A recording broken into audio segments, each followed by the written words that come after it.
Night Sketches Beneath an Umbrella from Twice Told Tales by Nathaniel Hawthorne. Read by Bob Neufeld. Pleasant is a rainy winter's day within doors. The best study for such a day, or the best amusement, call it what you will, is a book of travels describing scenes the most unlike that sombre one which is mistily presented through the windows. I have experienced that fancy is then most successful in imparting distinct shapes and vivid colours to the objects which the author has spread upon his page, and that his words become magic spells to summon up 1,000 varied pictures. Strange landscapes glimmer through the familiar walls of the room, and outlandish figures thrust themselves almost within the sacred precincts of the hearth.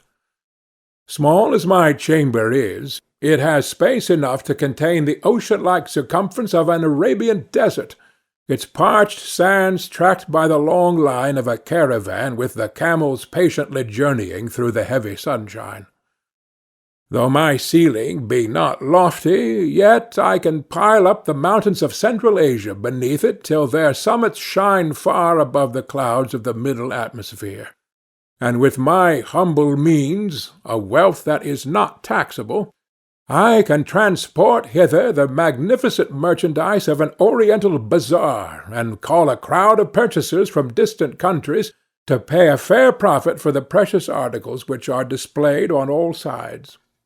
True it is, however, that amid the bustle of traffic, or whatever else may seem to be going on around me, the raindrops will occasionally be heard to patter against my window-panes, which look forth upon one of the quietest streets in a New England town.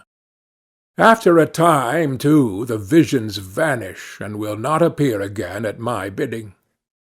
Then, it being nightfall, a gloomy sense of unreality depresses my spirits, and impels me to venture out before the clock shall strike bedtime, to satisfy myself that the world is not entirely made up of such shadowy materials as have busied me throughout the day. A dreamer may dwell so long among fantasies that the things without him will seem as unreal as those within.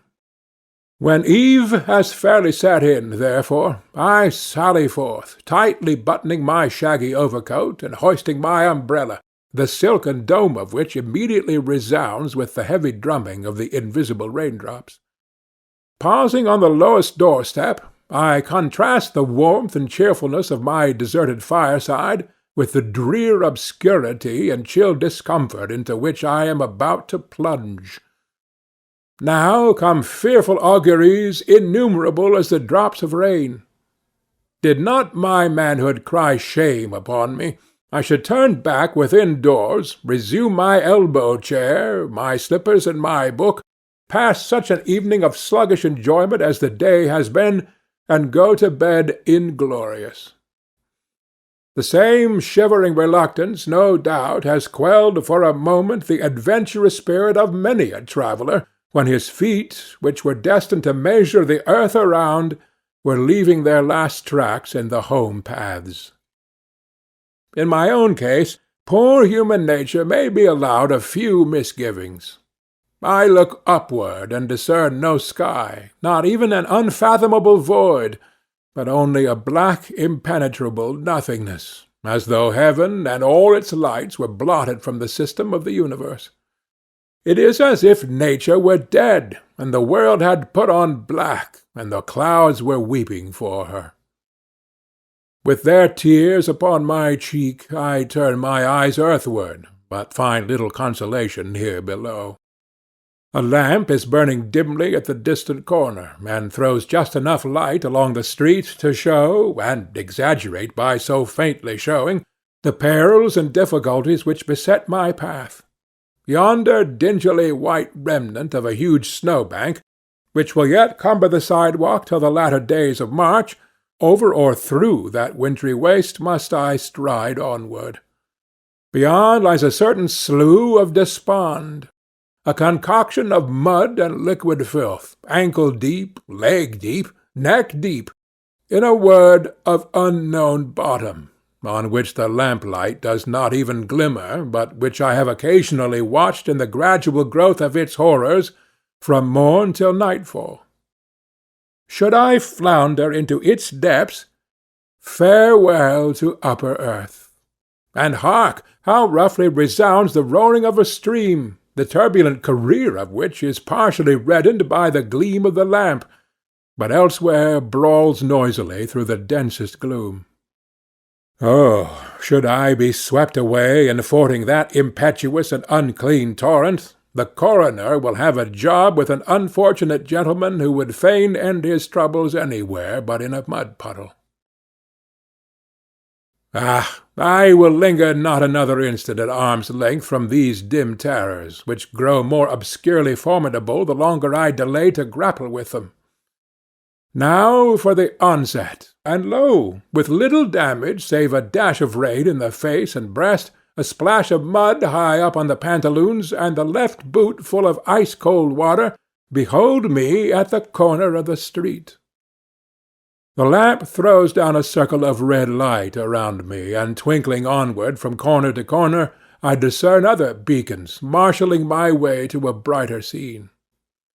But this is a lonesome and dreary spot. The tall edifices bid gloomy defiance to the storm with their blinds all closed, even as a man winks when he faces a spattering gust. How loudly tinkles the collected rain down the tin spouts! The puffs of wind are boisterous, and seem to assail me from various quarters at once. I have often observed that this corner is a haunt and loitering place for those winds which have no work to do upon the deep, dashing ships against our iron-bound shores, nor in the forest, tearing up the sylvan giants with half a rood of soil at their vast roots. Here they amuse themselves with lesser freaks of mischief. See, at this moment, how they assail yonder poor woman who is passing just within the verge of the lamplight. One blast struggles for her umbrella, and it turns wrong side outward. Another whisks the cape of her cloak across her eyes, while the third takes almost unwarrantable liberties with the lower part of her attire. Happily the good dame is no gossamer, but a figure of rotundity and fleshly substance. Else would these aerial tormentors whirl her aloft like a witch upon a broomstick, and set her down, doubtless, in the filthiest kennel hereabout. From hence I tread upon firm pavements into the centre of the town. Here there is almost as brilliant an illumination as when some great victory has been won either on the battlefield or at the polls. 2 rows of shops, with windows down nearly to the ground, cast a glow from side to side, while the black night hangs overhead like a canopy, and thus keeps the splendor from diffusing itself away. The wet sidewalks gleam with a broad sheet of red light. The raindrops glitter as if the sky were pouring down rubies. The spouts gush with fire. Methinks the scene is an emblem of the deceptive glare which mortals throw around their footsteps in the moral world, thus bedazzling themselves till they forget the impenetrable obscurity that hems them in, and that can be dispelled only by radiance from above. And, after all, it is a cheerless scene, and cheerless are the wanderers in it. Here comes one who has so long been familiar with tempestuous weather that he takes the bluster of the storm for a friendly greeting, as if it should say, "How fare ye, brother?" He is a retired sea-captain, wrapped in some nameless garment of the pea-jacket order, and is now laying his course toward the Marine Insurance Office, there to spin yarns of gale and shipwreck with a crew of old sea-dogs like himself. The blast will put in its word among those hoarse voices, and be understood by all of them. Next I meet an unhappy, slipshod gentleman, with a cloak flung hastily over his shoulders, running a race with boisterous winds, and striving to glide between the drops of rain.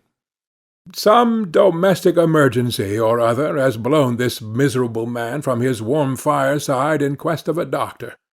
See that little vagabond! How carelessly he has taken his stand right underneath a spout, while staring at some object of curiosity in a shop window. Surely the rain is his native element. He must have fallen with it from the clouds, as frogs are supposed to do. Here is a picture, and a pretty one. A young man and a girl, both enveloped in cloaks and huddled beneath the scanty protection of a cotton umbrella.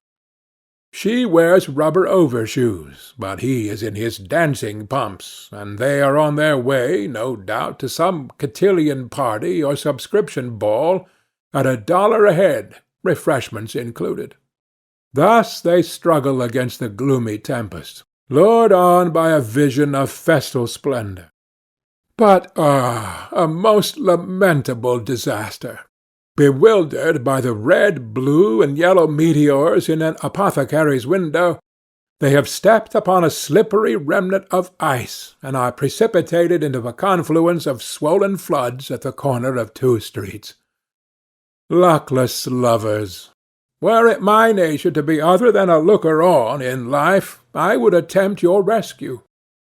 Since that may not be, I vow, should you be drowned, to weave such a pathetic story of your fate as shall call forth tears enough to drown you both anew.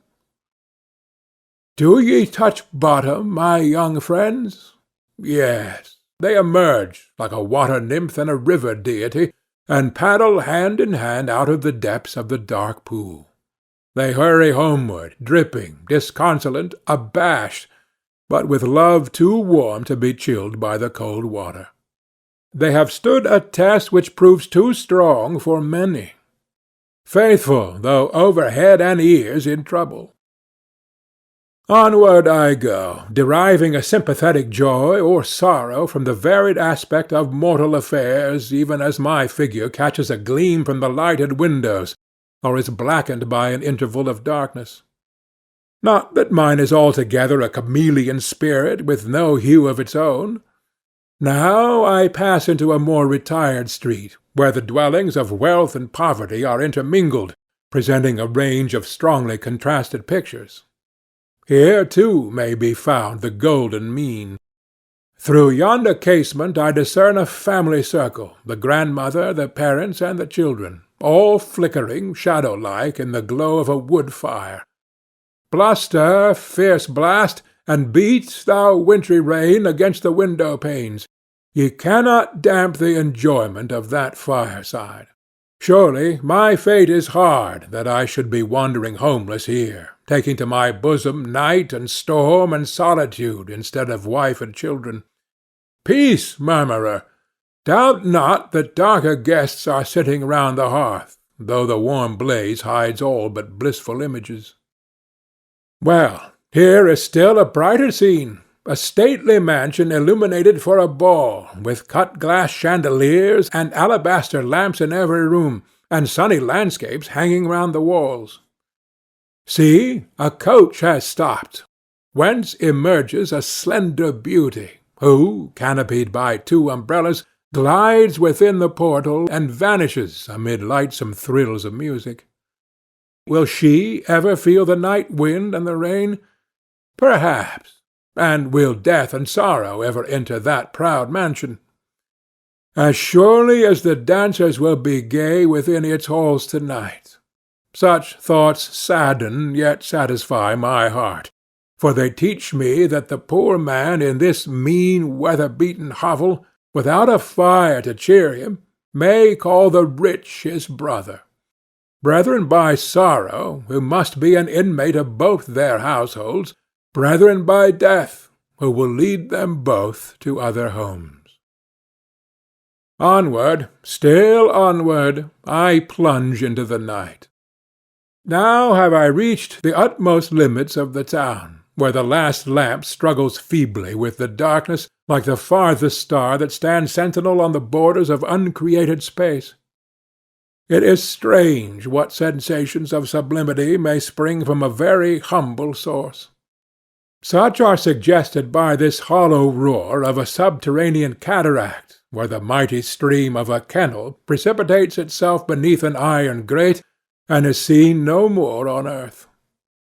Listen awhile to its voice of mystery, and fancy will magnify it till you start and smile at the illusion. And now another sound, the rumbling of wheels as the mail coach, outward bound, rolls heavily off the pavements and splashes through the mud and water of the road. All night long the poor passengers will be tossed to and fro between drowsy watch and troubled sleep, and will dream of their own quiet beds, and awake to find themselves still jolting onward. Happier my lot, who will straightway hie me to my familiar room, and toast myself comfortably before the fire, musing and fitfully dozing, and fancying a strangeness in such sights as all may see. But first let me gaze at this solitary figure who comes hitherward with a tin lantern, which throws a circular pattern of its punched holes on the ground about him. He passes fearlessly into the unknown gloom, whither I will not follow him.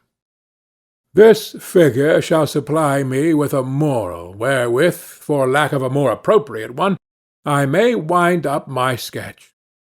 He fears not to tread the dreary path before him, because his lantern, which was kindled at the fireside of his home, will light him back to that same fireside again. And thus we, night wanderers through a stormy and dismal world, if we bear the lamp of faith enkindled at a celestial fire, it will surely lead us home to that heaven whence its radiance was borrowed. End of Night Sketches, Beneath an Umbrella.